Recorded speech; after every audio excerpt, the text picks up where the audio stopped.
Hello friends, स्वागत है आप सभी का एक बार फिर से DLS न्यूज चैनल पर। तो आज तारीख 22 मार्च 2022 दिन मंगलवार, हिंदी तिथि चैत्र माह कृष्ण पक्ष पंचमी। और आइए बात करते हैं आज के मुख्य समाचार और टुडे ब्रेकिंग न्यूज के अपडेट वीडियो में नजर डालते हैं देश भर की तमाम बड़ी खबरों पर। आइए देखते हैं कि आखिर क्या चल रहा है देश दुनिया में। देखिए केंद्रीय मंत्री जितेंद्र सिंह का बयान। उन्होंने कहा कि जैसे सरकार ने कश्मीर से आर्टिकल 370 हटाया, वैसे ही POK को भी जल्द आजाद कराएंगे। कृषि कानूनों पर एक बड़ा खुलासा हुआ है कि रद्द किए गए कृषि कानून से 86% किसान संगठन खुश थे। सुप्रीम कोर्ट की कमेटी की रिपोर्ट में यह दावा किया गया। वह देखिए ज्योतिरादित्य सिंधिया का कहना है कि दिल्ली हवाई अड्डे की क्षमता को मौजूदा 7 करोड़ यात्री से बढ़ाकर 10 करोड़ की जाएगी। LIC IPO पर बड़ी खबर आ रही है दोस्तों कि IPO में देरी हो सकती है। नए सिरे से सेबी में जमा किए गए डॉक्यूमेंट्स। RBI ने कहा कि IPO को सही समय पर लाना बहुत जरूरी है। वह देखिए दुबई एक्सपो बनेगा भविष्य का शहर। पहली बार किसी अरब देश में लगा तकनीक का मेला। 28 मार्च को भारत भी वहां मनाएगा राष्ट्रीय दिवस। दुबई में चल रहे दुनिया के सबसे बड़े एक्सपो ने एक और मुकाम हासिल कर लिया है। आपको बता दूं, इस एक्सपो में भारत समेत 192 देशों ने अपनी कला और इनोवेशन का प्रदर्शन किया है और भारत भी 28 तारीख को करेगा। वहीं खबर आ रही दोस्तों कि जल्द ही IDBI बैंक का प्राइवेटाइजेशन किया जाएगा। निवेशकों के लिए केंद्र सरकार आयोजित करेगा रोड शो। वित्त राज्य मंत्री भगवत कराड़ा ने लोकसभा में इस बात का जिक्र किया है। अच्छा, भारत के लिए बड़े ही अच्छे गौरव की बात है। स्टॉक मॉरिसन के साथ PM मोदी की बैठक से पहले ऑस्ट्रेलिया ने भारत को लौटाई 29 दुर्लभ मूर्तियां। PM मोदी ने इनका निरीक्षण किया और मॉरिसन का धन्यवाद भी अदा किया। ये 29 ऐतिहासिक कलाकृतियां मूर्तियां जो ऑस्ट्रेलिया में थी हमारे भारत की, इनको वापस भारत लाया गया है। ऑस्ट्रेलिया ने शिव, शक्ति और विष्णु समेत कई मूर्तियां वापस की हैं और ये देश के लिए गौरव का पल है, क्योंकि 29 ऐसी ऐतिहासिक देश से जुड़ी चीजें जो इतने सालों से विदेशों में थी, आखिरकार अब हमारे भारत में वापस आ गई है। जानकारी के लिए बता दूं, पिछले 7 सालों में टोटल 200 मूर्तियों को वापस भारत लाया गया। ये काफी बहुमूल्य भी है। अच्छा, वहीं यूक्रेन पर आक्रमण को लेकर रूस से तेल आयात पर अमेरिका ने लगाया प्रतिबंध। साथ ही देखिए देश से अभी टला नहीं है कोरोना के ओमिक्रॉन वेरिएंट का खतरा। स्वास्थ्य मंत्रालय ने आगाह किया है, लोगों को अभी भी कोरोना के प्रति सावधानियां बरतने की चेतावनी और हिदायत दी है। और खबर तो ऐसी भी आ रही दोस्तों की सरकार कोरोना की नई लहर के बढ़ते खतरे को देखते हुए ऐसा प्लान बना रही है कि देश में हर वयस्क को लगेगा कोरोना वैक्सीन का बूस्टर डोज, यानी बूस्टर डोज की तैयारी हो रही है। मतलब अभी जो बूस्टर डोज 60 साल से ऊपर के लोगों को लग रहा ना, उसको सरकार नियम को बदलने पर विचार कर रही है कि 18 साल से ऊपर के सभी लोगों के लिए कोरोना की तीसरी वैक्सीन, बोले तो वैक्सीन का 3rd डोज, बूस्टर डोज लगाया जाए। ऐसी प्लान बना रही है गवर्नमेंट। क्योंकि दोस्तों भले ही हमारे भारत में कोरोना के आंकड़े आना कम हो गए हो, लेकिन देखिए दुनिया में अभी भी हालात काफी गंभीर चल रहे हैं। कुछ देशों में, हांगकांग में अभी भी कोरोना से कोहराम बचा हुआ है। हालात ये हो रहे हैं कि अंतिम संस्कार के लिए ताबूत भी कम बढ़ रहे हैं। रेफ्रिजरेटर में रखे जा रहे शव दुनिया के मुकाबले यहाँ पर डेथ रेट 5 गुना ज्यादा है। हांगकांग में अभी कोरोना की जानलेवा लहर चल रही है। अभी इस महीने ही 7 लाख से भी ज्यादा नए मामले सामने आए हैं और ईश्वर ना करे कि भारत में कोरोना की चौथी लहर आए, वरना बहुत ज्यादा गंभीर हालात बन सकते हैं। इसीलिए हमें पहले से ही सावधानियां बरतनी चाहिए। मास्क का इस्तेमाल करें और सोशल डिस्टेंसिंग बनाए रखें। एक सर्वे में इस बात का भी बड़ा खुलासा हुआ, बड़ा ही चौंकाने वाला। देखिए आप, कोरोना के बाद अपनों के बीच बड़ी दूरियां, आत्महत्या की इच्छा भी 67% तक बढ़ी है। कोरोना ने 2 साल में लोगों की जिंदगी पर इतना गहरा असर डाला जितना असर सदियों से किसी और कारण से नहीं आया। हालिया एक रिसर्च में यूनिवर्सिटी ऑफ मियामी में टच रिसर्च इंस्टीट्यूट के मुताबिक एक इंसान को दूसरे इंसान के स्पर्श की उतनी ही जरूरत है जितनी भोजन और पानी की। लेकिन कोरोना ने आपसी रिश्तों पर भी असर डाला, क्योंकि सोशल डिस्टेंसिंग, एक दूसरे से दूरियां बनाकर रखना, ये चीजें। 2 साल तक स्कूल बंद रहे, इससे बच्चों की एजुकेशन पर भी गहरा प्रभाव पड़ा। क्योंकि दोस्तों बच्चे सिर्फ हमारे देश का ही नहीं बल्कि दुनिया के सभी देशों का भविष्य होते हैं और इसीलिए बच्चों की एजुकेशन पर यह अभी पड़ा हुआ असर दुनिया के भविष्य पर भी काफी बुरा प्रभाव डाला है। राइट, चलिए अगली बड़ी खबर देखिए। एक और बैंक मुश्किल में है। पीपुल्स कोऑपरेटिव बैंक का लाइसेंस RBI ने रद्द कर दिया, कैंसिल कर दिया,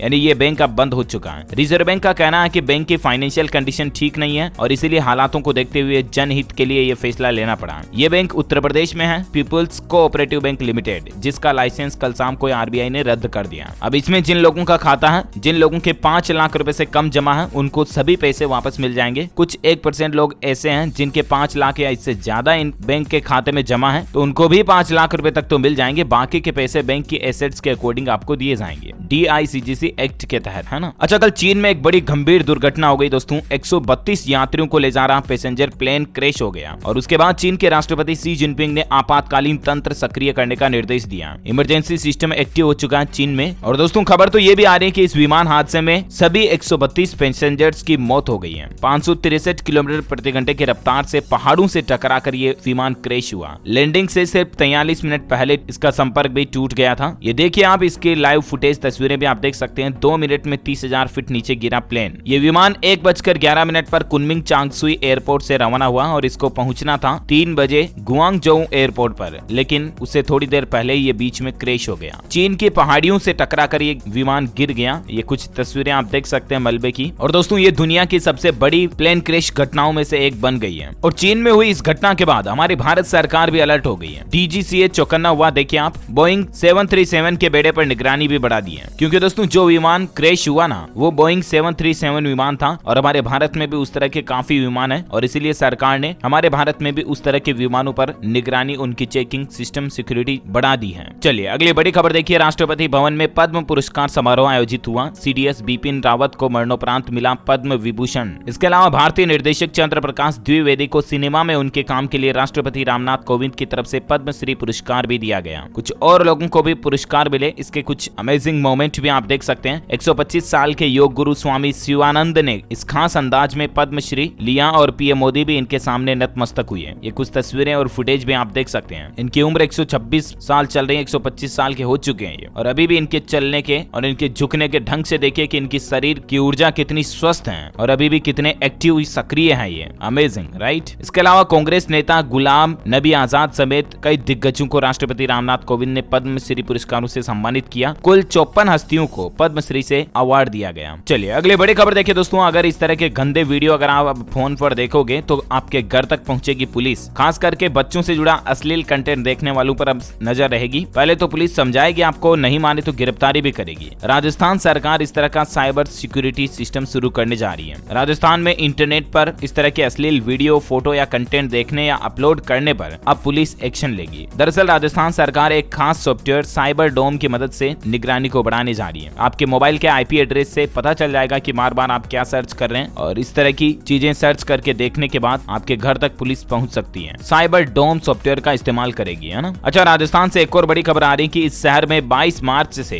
1 महीने तक के लिए धारा 144 लागू, यानी कि आज से ही राजस्थान के कोटा जिले में आज मंगलवार सुबह 6 बजे से ही धारा 144 लागू करने के आदेश वहां के जिला कलेक्टर ने दिए हैं। उनका कहना है कि एक तो आने वाले दिनों में त्योहारों को देखते हुए और इसके अलावा वर्तमान में जो सिनेमाघरों में द कश्मीर फाइल्स फिल्म चल रही ना, इसी के माहौल को देखते हुए शहर में सुरक्षा के लिहाज से धारा 144 लागू करना आवश्यक है। अब 5 से ज्यादा लोग कहीं इकट्ठे नहीं होंगे। कोई संगठन, समुदाय के जुलूस और सभा, इन सभी पर पाबंदियां रहेगी। वहीं राजस्थान सरकार इस तरह की भी प्लानिंग बना रही है कि रोडवेज की बसों में जल्द ही स्लीपर बसें भी चलाएगी गवर्नमेंट। जिस तरह से अभी प्राइवेट स्लीपर कोच वगैरह होते हैं ना, उस तरह से अब राजस्थान रोडवेज में भी स्लीपर बसें आपको जल्द ही देखने को मिलेगी। हालांकि उनका किराया बैठने वाली सीटों से ज्यादा होगा। अच्छा वही देखिए, यूपी में सरकार ने इस तरह का नया नियम लागू कर दिया। डॉक्टरों को PG के बाद 10 साल तक गवर्नमेंट हॉस्पिटल में देनी होगी सेवा। सरकार ने इस तरह की नई गाइडलाइन जारी की है। या तो 10 साल तक आपको गवर्नमेंट सर्विस देनी पड़ेगी, ऐसा नहीं करने पर 1 करोड़ रुपए जुर्माना भरना पड़ेगा। उत्तर प्रदेश में अब MBBS डॉक्टरों को PG करने के बाद 10 साल तक सरकारी अस्पताल में सेवा करनी होगी, क्योंकि दोस्तों गवर्नमेंट हॉस्पिटलों में डॉक्टरों की कमी को देखते हुए सरकार ने ये फैसला लिया है। ज्यादातर डॉक्टर क्या करते हैं कि प्राइवेट फील्ड में उनको सैलरी अच्छी मिलती है, इसीलिए डॉक्टर MBBS कंप्लीट होने के तुरंत बाद ही डॉक्टरी के लिए प्राइवेट हॉस्पिटल को चुनते हैं, प्राइवेट सेक्टर में चले जाते हैं, राइट। और इसके कारण गवर्नमेंट सेक्टर के अंदर गवर्नमेंट हॉस्पिटलों में डॉक्टरों की कमी रहती है, और इसीलिए यूपी सरकार ने कह दिया कि MBBS पूरी करने वाले कैंडिडेट को 10 साल तक तो सरकारी हॉस्पिटल में सर्विस देनी ही पड़ेगी। अगर आप ऐसा नहीं करोगे तो आपको 1 करोड़ तक जुर्माना भी भरना पड़ेगा, है ना। डिटेल्स ज्यादा आप देख सकते हैं। अच्छा वही देखिए, बीजेपी विधायक दल के नेता चुने गए पुष्कर सिंह धामी फिर से बनेंगे उत्तराखंड के मुख्यमंत्री। हालांकि ये चुनाव हार गए थे, लेकिन चुनाव हारने के बावजूद पुष्कर सिंह धामी को ही उत्तराखंड का अगला मुख्यमंत्री बनाने का प्लान बनाया है बीजेपी ने। 23 मार्च को ये शपथ लेंगे और इनके कार्यक्रम शपथ समारोह में PM मोदी भी आएंगे। राजनाथ ने कहा था फ्लावर भी हैं और फायर भी हैं ये। वहीं गोवा में भी दूसरी बार CM बनेंगे प्रमोद सावंत ही। बीजेपी विधायक दल के नेता चुने गए, राज्यपाल से मिलकर सरकार बनाने का दावा पेश किया इन्होंने। अच्छा वहीं राजनीति पर एक और बड़ी खबर देखिए आप, आम आदमी पार्टी का मिशन भारत। पंजाब फतह के बाद अब देश की सबसे नई पार्टी का नेशनल प्लान भी तैयार हो चुका है। 9 राज्यों में आम आदमी पार्टी ने अपने पदाधिकारी नियुक्त कर दिए हैं और कुल मिलाकर के अब इन 9 राज्यों में सरकार बनाने का प्लान बना रही है आम आदमी पार्टी। दिल्ली में ऑलरेडी थी और पंजाब में अभी हाल ही के विधानसभा चुनाव में आ चुकी है। उसके बाद हरियाणा, राजस्थान, गुजरात, तेलंगाना, केरल, छत्तीसगढ़ और असम पर भी केजरीवाल सरकार का फोकस है। चलिए अगला अपडेट देखिए दोस्तों, पश्चिम बंगाल में ममता बनर्जी सरकार ने स्कूलों के लिए नया ड्रेस कोड तैयार किया और अब इस रंग के कपड़े पहनेंगे स्टूडेंट्स। सरकारी आदेश में कहा गया कि प्री प्राइमरी से कक्षा 8वीं तक के लड़कों को एक हाफ पैंट और एक फुल शर्ट मिलेगी। प्री प्राइमरी से दूसरी कक्षा तक की लड़कियों को शर्ट और ट्यूनिक फ्रॉक के 2 सेट मिलेंगे और कलर क्या होगा इनका जो भी आप देख सकते हैं, सफेद शर्ट और नेवी ब्लू पैंट वगैरह लड़कों के लिए, और लड़कियों के लिए नेवी ब्लू फ्रॉक और सलवार कमीज के साथ सफेद शर्ट ड्रेस कोड तय किया गया पश्चिम बंगाल में, है ना। अच्छा वहीं देखिए हवाई यात्रियों को झटका,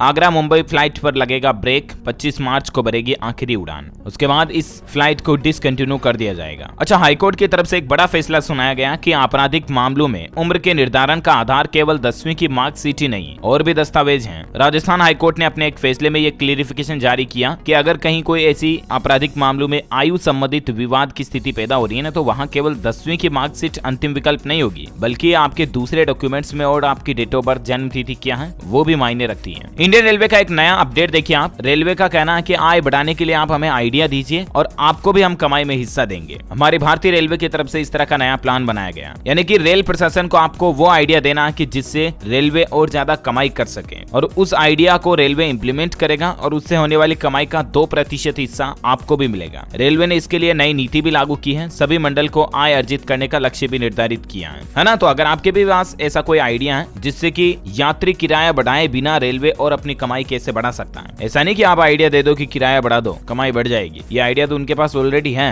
मतलब किराया नहीं बढ़ाना यात्रियों का और रेलवे को कमाई बढ़ानी है, ऐसा आइडिया आपको इंडियन रेलवे को देना है और उसके बाद आपको भी उस आइडिया से होने वाली कमाई में 2% शेयर दिया जाएगा। आपके पास कोई आइडिया तो आप इंडियन रेलवे को ट्वीट कर सकते हैं, इंडियन रेलवे के पोर्टल पर ईमेल भी कर सकते हैं। ओके अच्छा अगर आप भी आईफोन यूज करते हैं तो हो सकता है आपको भी ये दिक्कत आई हो। iOS 15.4 को अपडेट करने के बाद बैटरी तेजी से खत्म हो रही है और फेस अनलॉक फीचर भी ढंग से काम नहीं कर रहा है। आईफोन यूजर्स की ये कंप्लेन आ रही है, क्या आपके भी साथ ऐसा हुआ? मुझे नीचे कमेंट करके बताना। अच्छा दोस्तों आज की सबसे अच्छी खबर देखिए आप। मुस्लिम परिवार ने पेश की हिंदू मुस्लिम एकता की गजब मिसाल, विश्व के सबसे बड़े मंदिर के लिए 2.5 करोड़ की जमीन दान कर दी है। जी हाँ, और वो भी दोस्तों भगवान राम के नाम पर मुस्लिम परिवार ने जमीन दान की। वजह पूछने पर इन्होंने दिल जीतने वाली बात भी कही है। दान करने वाले का नाम है इश्तियाक अहमद खान। उनका कहना है कि जिस तरह की मंदिर बन रही है उससे पूरे इलाके की एक अलग पहचान बनेगी, इसलिए मेरा ये मानना है कि धर्म चाहे कोई भी हो, धर्म के काम में बाधा नहीं पहुंचनी चाहिए। और एक मुस्लिम व्यक्ति ने रामायण मंदिर बनने के लिए 2.5 करोड़ की जमीन दान में दी है। वाकई में ग्रेट थिंकिंग, राइट। ये बिहार का एक मुस्लिम परिवार है जिन्होंने ये जमीन दान की है। अच्छा वहीं देखिए दोस्तों द कश्मीर फाइल्स ने दूसरे वीकेंड पर भी अच्छा बिजनेस किया, 50 करोड़ का ब्लॉकबस्टर रिकॉर्ड तोड़ निकाला है। और रूस यूक्रेन हमले को लगातार 26 दिन हो चुके हैं। ये हमला अभी भी जारी है। कीव के शॉपिंग मॉल पर कल भी रूस ने बमबारी की, 6 लोगों की जान चली गई। एयर स्ट्राइक से सूमी में अमोनिया लीकेज की घटना भी हुई और इसके बाद इलाका खाली कराने का अलर्ट भी जारी किया गया। वह देखिए मारियोपोल का हाल देखकर दहले ग्रीक डिप्लोमेट, उन्होंने कहा जो मैंने देखा वो किसी को ना देखना पड़े। जेलेंस्की बोले कि रूसी आतंक सदियों तक याद रहेगा। यूक्रेनियों की मदद के लिए दुनिया अब हाथ भी बढ़ा रही है, 266 करोड़ की मदद के लिए। यूक्रेनी राष्ट्रपति जेलेंस्की ने मिला कुनिस एस्टन कुचर को वीडियो कॉल पर कहा धन्यवाद। हॉलीवुड कपल ने मदद की है इनकी यूक्रेन के लोगों की सहायता के लिए। अच्छा इसके अलावा जेलेंस्की ने अब इस देश से भी लगाई मदद की गुहार। उन्होंने कहा कि यूएस नाटो तो कुछ कर नहीं पाए, अब तुम ही हमारी कुछ मदद कर दो। जेलेंस्की ने इजराइल से मदद करने के लिए कहा है। वह देखिए सिल्वर स्क्रीन से भी मिल रहा है यूक्रेनियों को सपोर्ट। यूक्रेनी फिल्में लड़ने की ताकत देती हैं और अब दोबारा स्ट्रीम होगी प्रेसिडेंट जेलेंस्की की वेब सीरीज भी यूक्रेन में फिर से। अच्छा केंद्र सरकार का एक नया प्लान देखिए आप। सरकार इस तरह की योजना बना रही कि उच्च शिक्षण संस्थानों को बेहतर बनाने के लिए अब आम पब्लिक भी सहयोग कर पाएगी। शिक्षा मंत्रालय ने विद्यांजलि योजना के तहत एक अनूठी पहल शुरू की है, यानी कि कई ऐसे रिटायरमेंट टीचर्स वगैरह हैं, वो चाहें तो अपने इलाके के स्कूल में स्वैच्छिक रूप से पढ़ाने के लिए जा सकते हैं, प्रशिक्षण दे सकते हैं स्टूडेंट्स को। इसके अलावा जो उद्योगपति कारोबारी हैं वो अपने एरिया में स्कूलों को बेहतर बनाने के लिए, स्कूलों में इंफ्रास्ट्रक्चर एजुकेशन सिस्टम को बेहतर बनाने के लिए डोनेशन भी दे पाएंगे। कोई व्यक्ति खुद संस्थान वगैरह भी बना सकता है। ये सरकार ने नई योजना शुरू की है। अच्छा आज की एक बड़ी मोटिवेशनल खबर देखिए आप। नोएडा के पिज्जा बॉय की मिल्खा रेस रात 11 बजे शिफ्ट खत्म होने पर 10 किलोमीटर दौड़कर घर जाता है। 19 साल का प्रदीप, इसका लक्ष्य है आर्मी में जाना, इंडियन आर्मी में जाना, सेना में भर्ती होना इनका लक्ष्य है। मेहनत के आगे दुनिया भी झुकती है वाकई में। सोशल मीडिया पर 19 साल के इस लड़के का वीडियो तेजी से वायरल हो रहा है। ये लड़का दौड़ते हुए घर जा रहा है। लड़के का नाम प्रदीप मेहरा है। वह मैकडोनाल्ड कंपनी में काम करता है पिज्जा डिलीवरी करने का। अब ये रोजाना अपने घर से 10 किलोमीटर दूर पैदल चलकर आता है काम करने के लिए और ड्यूटी खत्म होने के बाद वापस पैदल दौड़कर ही घर जाता है, क्योंकि इंडियन आर्मी में जाना इनका सपना है। देख सकते हैं आप, वाकई में ग्रेट थिंकिंग। अच्छा वहीं देखिए द कश्मीर फाइल्स पर शरद पवार की खरी खरी। एनसीपी चीफ ने कहा फिल्म का इस्तेमाल कांग्रेस को बदनाम करने के लिए किया जा रहा है। उस समय वीपी सिंह की सरकार थी। अब मतलब कांग्रेस के नेता फिल्म को एक गलत वे में देख रहे हैं। देखिए आप वहीं केंद्र सरकार की एक बड़ी योजना देखिए, सेना जल्द ही पहुंच सकेगी चीन की सीमा तक। सड़क परिवहन मंत्रालय के प्रगति का हाईवे प्लान जो है वो ये कि हिमाचल प्रदेश में NH21 तकोली सेक्शन में पंडोह बाईपास रोड का निर्माण करवा रहा और इससे हमारी इंडियन आर्मी जो जल्दी चीन सीमा तक पहुंच पाएगी। अच्छा, वही राजस्थान के विधानसभा बजट सत्र में मुख्यमंत्री अशोक गहलोत का ऐलान, खिलाड़ियों को 40 साल की उम्र के बाद मिलेगी 20,000 रुपए पेंशन और इसके लिए सरकार बैंकों को अलग से फंड भी देगी। कुछ और घोषणाएं देखिए आप। 9वीं से 12वीं तक की कक्षाओं के लिए 50 करोड़ की लागत से ई लाइब्रेरी बनाए जाएंगे। अगले साल 5,000 नई राशन की दुकानें भी खोली जाएगी। ये राजस्थान सरकार की प्लानिंग है। वही देखिए जम्मू कश्मीर में 23 मार्च से कल से ही खुल जाएगा एशिया का सबसे बड़ा ट्यूलिप गार्डन। 15 लाख फूलों से सजा बाग ट्यूलिप गार्डन जम्मू में पर्यटकों के लिए वापस खोल दिया जाएगा। इसकी कुछ तस्वीरें देखिए, वाकई में कितनी मनमोहक जगह लग रही है, राइट। अच्छा दोस्तों, खबरों का सिलसिला जारी रहेगा। कुछ और महत्वपूर्ण और काम की खबरों पर बातचीत करेंगे। फिलहाल मौसम अपडेट देख लेते हैं। देखिए, चक्रवाती तूफान आसानी को लेकर अभी भी मौसम विभाग ने हाई अलर्ट जारी किया हुआ है। भारी बारिश और तेज हवाओं का खतरा है। अंडमान निकोबार में स्कूल कॉलेज भी बंद कर दिए गए हैं। मौसम विभाग का कहना है कि और भी ज्यादा तेज हवाओं के साथ जल्द ही ये तूफान दूसरे राज्यों में भी दस्तक दे सकता है। देश के अधिकांश भागों पर इसका असर देखने को मिलेगा और खास करके अंडमान निकोबार द्वीप समूह, म्यांमार, बांग्लादेश वगैरह, इनमें बहुत ज्यादा लोगों को सतर्क रहने की जरूरत है। वहीं राजस्थान में आज से ही हीट वेव का अलर्ट भी जारी किया गया। 2-3 दिन गर्म हवा कर सकती है परेशान। पाली सबसे गर्म शहर रहा। संपूर्ण भारत का आज 22 मार्च 2022 का मौसम पूर्वानुमान स्काईमेट वेदर की रिपोर्ट के मुताबिक क्या कहता है। तो देखिए आप, अंडमान निकोबार में तो हल्की मध्यम बारिश भी हो सकती है तूफान की वजह से। पूर्व मध्य और उत्तर पूर्व बंगाल की खाड़ी में समुद्र में स्थितियां भी खराब रहेगी। इसके अलावा केरल, तमिलनाडु, दक्षिण कर्नाटक और आंध्र प्रदेश में भी हल्की बारिश की गतिविधियां देखने को मिलेगी इसी चक्रवात के चलते।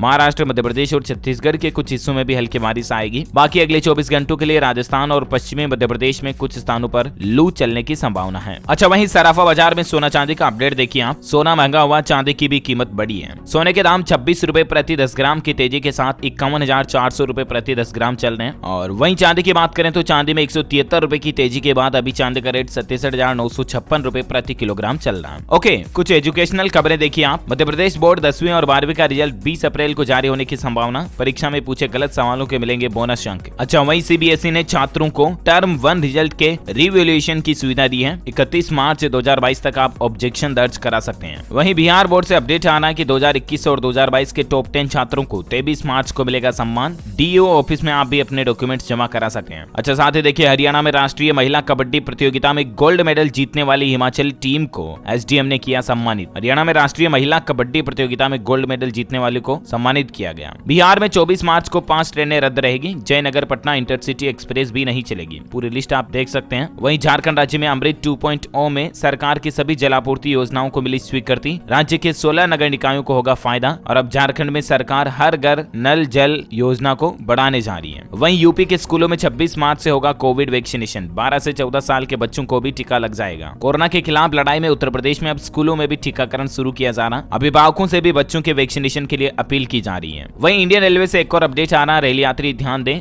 दिल्ली, हरियाणा, पंजाब रूट की इन ट्रेनों में आज से बड़ा बदलाव हो रहा है। कुछ ट्रेनें कैंसिल रहेगी, कुछ रद्द होने जा रही हैं। डिटेल्स आप देख सकते हैं। अच्छा, पंजाब में विधानसभा सत्र शुरू हो चुका है और इस दौरान राज्यपाल ने अपने भाषण में 300 यूनिट फ्री बिजली व महिलाओं को हर महीने 1,000 रुपए देने की योजना को फिर से दोहराया। जल्द ही पंजाब सरकार इसको इम्प्लीमेंट करेगी। वहीं चंडीगढ़ में भी अब the Kashmir files film tax free रहेगी। आपको मूवी टिकट पर कम पैसे देने पड़ेंगे। अच्छा, वहीं देखिए केंद्रीय सतर्कता आयोग सीवीसी की चेतावनी। अचल संपत्ति छिपाने वाले IAS व IPS अफसरों को लगेगा झटका। केंद्र में खास पदों के लिए उनको नहीं मिलेगी मंजूरी जो अपनी अचल संपत्ति को छुपाएंगे सरकार से। वही देखिए वर्ल्ड कप में 13 साल बाद पाकिस्तान की जीत। वेस्ट इंडीज को 8 विकेट से हराया महिला वर्ल्ड कप में। अच्छा, सोशल मीडिया पर एक ऐसी खबर चल रही दोस्तों की 7 दिन तक भारत बंद रहेगा, स्कूल कॉलेज पर फिर से ताले लगेंगे। तो PIB फैक्ट चेक ने न्यूज को चेक किया और पता चला कि ये बिल्कुल फेक न्यूज है। ऐसी कोई भी सरकार की तरफ से आदेश निर्देश जारी नहीं किया गया, ठीक है ना। 7 दिन तक भारत बंद वगैरह नहीं रहने वाला है। ऐसी फर्जी खबरों पर आप ध्यान ना दें। वही देखिए दोस्तों, रूस यूक्रेन वॉर में अगर परमाणु बमों का इस्तेमाल हुआ तो 1 घंटे में मर जाएंगे 20 करोड़ से ज्यादा लोग। 1000 साल तक उस न्यूक्लियर रेडिएशन का असर रहेगा, जिसके कारण बच्चों में विकलांगता